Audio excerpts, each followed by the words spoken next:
Assalamualaikum warahmatullahi wabarakatuh. Waalaikumsalam warahmatullahi wabarakatuh. Baiklah, perkenalkan nama saya Novita Sari Nur Saputri dengan NIM 22065009. Di sini saya akan mewawancarai salah satu guru saya di SMK, yaitu Bapak Agustia Fernando. Ya, dengan saya Uh, sendiri. Selamat malam, Pak. Apa kabar? Malam baik. Nah, jadi di sini saya ada tugas dari salah satu mata kuliah untuk tugas akhir, yaitu mata kuliah psikologi pendidikan, di mana ditugaskan untuk mewawancarai salah seorang guru, baik itu di SMP, SD ataupun SMK. Jadi di sini saya sudah merepotkan Bapak untuk saya wawancarai. Iya, nggak apa-apa.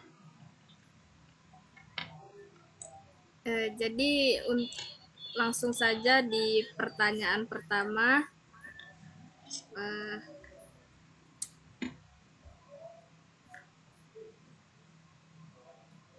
Bagaimana Bapak mendeskripsikan gaya mengajar Bapak? Apakah ada pendekatan khusus yang Bapak terapkan dalam pengajaran? Baik, untuk mendeskripsikan gaya mengajar saya sebagai pembelajaran aktif, saya itu mempercayai bahwa siswa itu lebih baik ketika mereka terlibat secara aktif dalam proses pembelajaran. Oleh karena itu, saya menggunakan berbagai strategi pembelajaran yang melibatkan siswanya itu aktif di dalam kelas. Yang pertama, mungkin pembelajaran itu berbagai eh, pembelajaran berbasis masalah gitu, di mana siswa itu bekerja sama untuk memecahkan masalah yang relevan dengan kehidupan nyata. Kemudian dengan pembelajaran tersebut siswa itu mungkin bisa mengatasi masalah-masalah yang ada di sekelompok siswa untuk mencapai tujuan bersamanya. Jadi nanti diberikan kelompok-kelompok di mana nanti mereka akan bekerja sama dengan tujuan untuk memecahkan masalah yang tadi.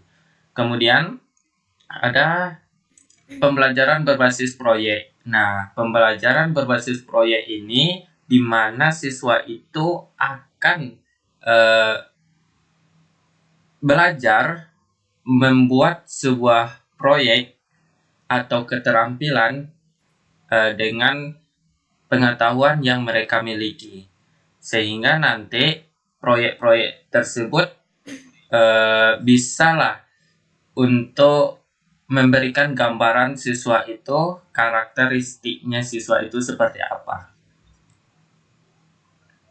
Oke, jadi tadi ada 3 jawabannya ya Pak ya. Iya. Eh,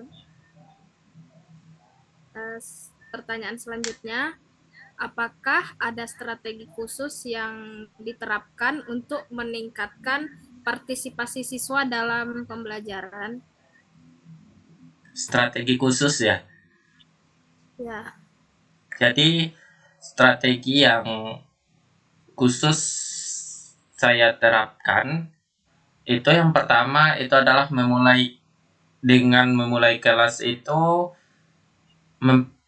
memberikan sebuah kuis atau pertanyaan-pertanyaan yang menarik kepada siswa, sehingga nanti membuat mood dari siswa itu eh, lebih bahagia gitu, karena dengan memberikan kuis atau pertanyaan yang menarik, mungkin saja pembelajaran selanjutnya itu bakalan lebih eh, ditangkap gitu, karena tapi pertanyaannya itu tidak sulit-sulit gitu, agar di awal tidak diberikan tekanan sehingga nantinya eh, siswanya akan lebih lancar untuk menjawab Dengan pertanyaan lainnya gitu, atau mungkin saja saya akan memberikan kesempatan kepada siswa untuk bekerja sama dengan teman sebayanya, mungkin teman di samping bangkunya atau lainnya. Nah, kemudian juga memberikan feedback atau umpan balik pertanyaan-pertanyaan yang diberikan tadi. Kemudian agar strategi mengajar kita di kelas itu membuat siswa itu moodnya bagus, kemudian penangkapan dari materinya itu lebih baik, mungkin kita itu menciptakan suasana kelas yang menyenangkan dan positif. Maksudnya adalah kita itu membuat kelas itu bukan sebagai kelas yang belajar dengan tekanan yang tinggi, tetapi belajar dengan kebahagiaan gitu. Jadi intinya siswa itu tidak ada tekanan yang lebih tinggi gitu atau tekanan yang sangat berat membuat siswa itu depresi gitu. Lebih kita itu memberikan suasana kelas yang sangat menyenangkan seperti belajar di luar kelas, kemudian menghayati lingkungan atau lain sebagainya. Itu untuk jawaban yang ketiga, apakah Bapak itu pertanyaan. menggunakan teknologi dalam pengajaran, dan jika iya, bagaimana sih memastikan integrasinya dengan pembelajaran? Coba ulang lagi pertanyaan. Eh, jadi, apakah Bapak menggunakan teknologi dalam pengajaran? Dan jika Bapak menggunakan, jika iya, bagaimana sih memastikan integrasinya dengan pembelajaran? Oke, baik. Jadi pertanyaannya adalah penggunaan teknologi di pengajaran dalam sistem mengajar saya. Ya, Ya, ya. saya menggunakan teknologi sebagai eh, modul modul untuk menyampaikan materi-materi yang akan saya sampaikan. Yang pertama itu menggunakan PowerPoint, di mana kita bisa memvisualisasikan eh, materi pembelajaran secara nyata gitu. Ibaratkan kita itu bisa berimajinasi lewat PowerPoint. Kemudian kita juga mengambil video mungkin dari YouTube atau kita bikin sendiri videonya. Video pembelajaran sehingga konsep dari materi itu bakalan bisa ditangkap gitu. Tidak semata-mata kita hanya membaca buku terus dibaca terus dipahami. Mungkin terkadang siswa itu tidak bisa memahami dengan cara membaca. Jadi kita butuh yang namanya video, audio, kemudian juga butuh yang namanya modulnya, yaitu PowerPoint. Sehingga siswa itu lebih memungkinkan untuk menangkap materi secara lebih cepat. Kemudian, saya juga menggunakan Quizzes atau Google Form sebagai platform dari quiz-quiz. Nah, jadi nanti kita menyebarkan link Quizzes atau Google Form sebagai bentuk tugasnya. Jadi, saya tidak menggunakan tugas itu tulis tangan, tetapi kita menggunakan Quizzes sebagai platform tugasnya. Oh, jadi ada beberapa penggunaan teknologi kayak PowerPoint gitu atau video-video yang menarik ya Pak ya. Iya, Eh, untuk pertanyaan yang keempat, bagaimana Bapak mempersiapkan diri sebelum mengajar? apakah ada rutinitas atau langkah-langkah khusus yang harus diikuti sebelum memulai pembelajaran? Apakah ada yang dipersiapkan sebelum mengajar begitu? Ya, seperti pertanyaan tadi, jadi saya itu mempersiapkan materinya itu dalam bentuk PowerPoint, kemudian dalam bentuk video, membuat rencana pembelajaran selanjutnya, sehingga materi yang akan saya sampaikan itu sudah eh, final gitu. Jadi bisa saya kuasai dan nanti siswa juga bakalan lebih cepat mengerti. Gimana kalau seandainya guru itu nanti tidak mempunyai rencana pembelajaran atau materi pembelajaran, sehingga nanti bagaimana nanti guru itu menyampaikan materi-materi yang akan disampaikan kepada siswa. Jadi gurunya bingung, siswanya juga ikut bingung nanti. Jadi biasanya saya itu melakukan eh, yaitu membaca materi, kemudian membuatkan modulnya, baik itu PowerPoint, video, dan mencari materi-materi yang lainnya di luar dari modul, sehingga materi-materi itu signifikan terhadap pembelajaran tersebut. Oh, oke. Jadi sebagai seorang guru juga harus mempersiapkan beberapa persiapan sebelum mengajar agar proses pelajaran atau pembelajaran bisa berlangsung dengan lancar dan siswa juga mengerti. Nah, betul. Pertanyaan yang keenam, bagaimana cara menciptakan suasana yang memotivasi siswa dan mencegah kejenuhan dalam pembelajaran? Mencegah kejenuhan dalam belajar.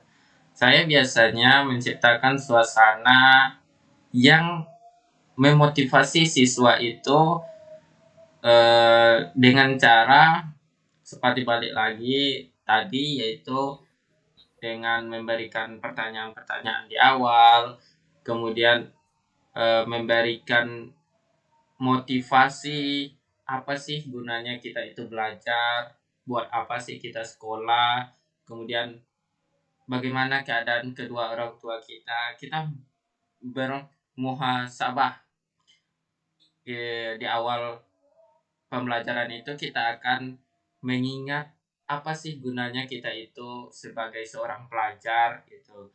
Kemudian kita memberikan feedback ya antara siswa dengan saya. Misalkan siswa itu bertanya, saya akan menjawab. Kemudian saya akan bertanya kembali, mungkin siswa itu bakalan menjawab. Nah, jadi ada umpan balik.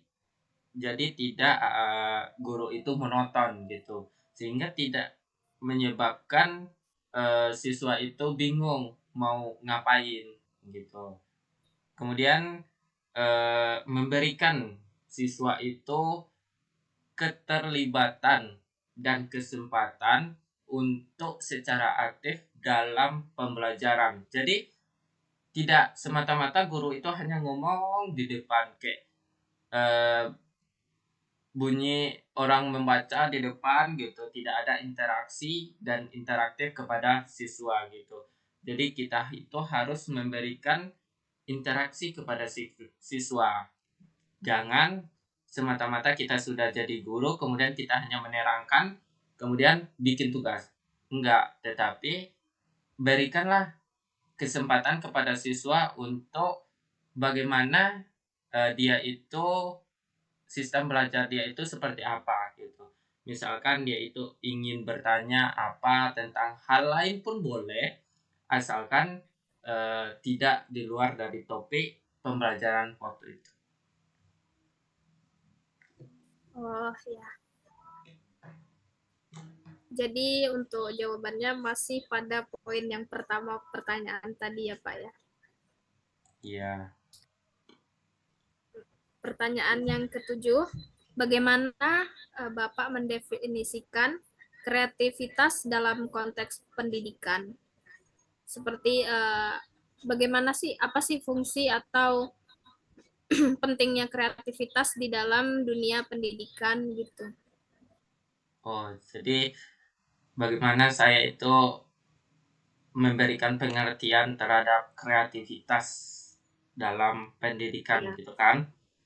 Jadi ya, saya itu mendefinisikan kreativitas dalam konteks pendidikan sebagai kemampuan untuk menghasilkan ide-ide yang baru dan inovatif. Kreativitas itu adalah keterampilan yang penting yang dapat membantu siswa dalam berbagai bidang, termasuk bidang akademisnya, bidang profesionalnya, maupun bidang pribadinya sendiri. Jadi intinya kreativitas itu kalau kita berikan kepada siswa dan siswa itu suka terhadap kreativitasnya sendiri, kita itu harus mendukung dan mensupportnya karena siswa itu memiliki berbeda kreativitas sehingga kita sebagai guru harus menyeimbangkan kreativitas tersebut. Tidak boleh untuk menahan kreativitas dari siswanya ataupun eh, lebih ke condong kepada salah satu siswa untuk meningkatkan kreativitasnya. Itu tidak boleh. Tetapi kita harus menyeimbangkan kreativitas antara siswa satu, dua, dan lainnya. oke. Jadi pertanyaan yang terakhir, bagaimana Bapak menyesuaikan metode pengajaran pengajaran Bapak untuk memenuhi kebutuhan siswa yang memiliki bakat khusus dalam suatu bidang? Maksudnya gimana nih? Gini, maksudnya tuh bagaimana kita tuh menyeimbangkan, menyesuaikan metode pengajaran dengan untuk memenuhi kebutuhan siswa yang memiliki bakat khusus dalam suatu bidang. Ber- Kayak Berarti menyeimbangkan pengajaran berat kita dan juga kita memperhatikan siswa yang memiliki bakat khusus dalam suatu bidang begitu. berarti siswa itu memiliki bakat khusus. Nah, gimana kita cara mengajar, Menyeimbangkannya. ya menyimbangkannya. Ya, Oke, saya itu menyesuaikan metode pengajaran saya untuk memenuhi kebutuhan siswa yang memiliki bakat khusus dalam suatu bidang, yaitu dengan memberikan tantangan atau rintangan atau mungkin juga memberikan sebuah apa ya, lupa ulang lagi. Jadi memberikan tantangan yang sesuai dengan tingkat kemampuan siswa. Kemudian yang kedua, memberikan kesempatan bagi siswa untuk mengembangkan keterampilan mereka lebih lanjut. Jadi intinya balik lagi ke poin-poin sebelumnya. Jadi kita itu tidak boleh menutupi kreativitas dari seorang siswa, baik itu siswa 1, 2, dan 3, itu tidak boleh kita tutupi kreativitasnya, tetapi kita support kreativitas tersebut sehingga keterampilannya itu bakalan meningkat. Dan ketika keterampilan itu meningkat, kita juga dapat memberikan tantangan lebih lanjut sehingga dia itu mencoba mengatasi masalah tersebut. oke, baik Pak. Terima kasih atas jawaban-jawaban dari pertanyaan saya tadi. Di sini saya menangkap semua jawaban dari Bapak. Semoga dengan jawaban tersebut dapat menambah pengetahuan saya tentang ilmu pendidikan dan juga pengajaran dan juga keguruan.